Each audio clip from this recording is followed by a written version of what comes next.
সালামু আলাইকুম, শুভেচ্ছা নিন প্রিয় দর্শকবৃন্দ।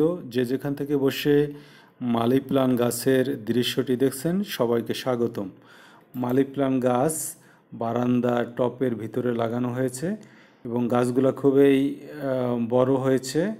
সবুজ লতা পাতা ছড়িয়ে আছে চারিদিকে, দেখতে খুবই ভালো লাগছে। মনোরম দৃশ্য চমৎকার দেখা যাচ্ছে। তার সাথে সাথে আর একটি মালি প্লান্ট গাছ, মনোমুগ্ধকর পরিবেশ, দেখতে খুবই ভালো লাগছে।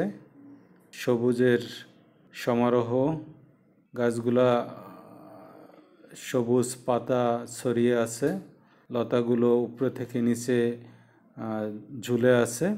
আরও দুটো টপের ভিতরে ছোট ছোট গাছ, লতাগুলো ছড়িয়ে আছে, দেখতে খুবই ভালো লাগে।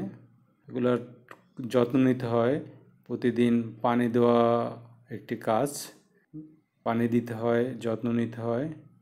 বারান্দা আসলে খুবই মনোমুগ্ধকর একটি পরিবেশ, দেখতে খুবই ভালো লাগে। সারিবদ্ধভাবে এভাবে বারান্দার ব্যালকনিতে বিভিন্ন শোভাবর্ধন গাছ লাগানো যায়। ছোট জায়গা, বেশি বড় জায়গা লাগে না, ছোট জায়গা হলে এই গাছগুলা লাগানো সম্ভব।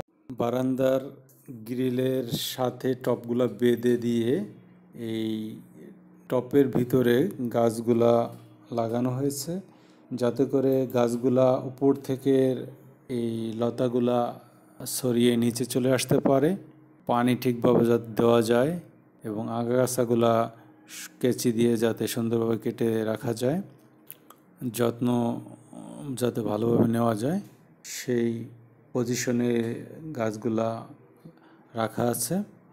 দেখতেও খুবই ভালো লাগে, মনোমুগ্ধকর পরিবেশ, সবুজ লতাপাতা দিয়ে ছড়িয়ে আছে চারিদিক, সৌন্দর্যবর্ধন গাছ, খুবই দেখতে চমৎকার দৃশ্য।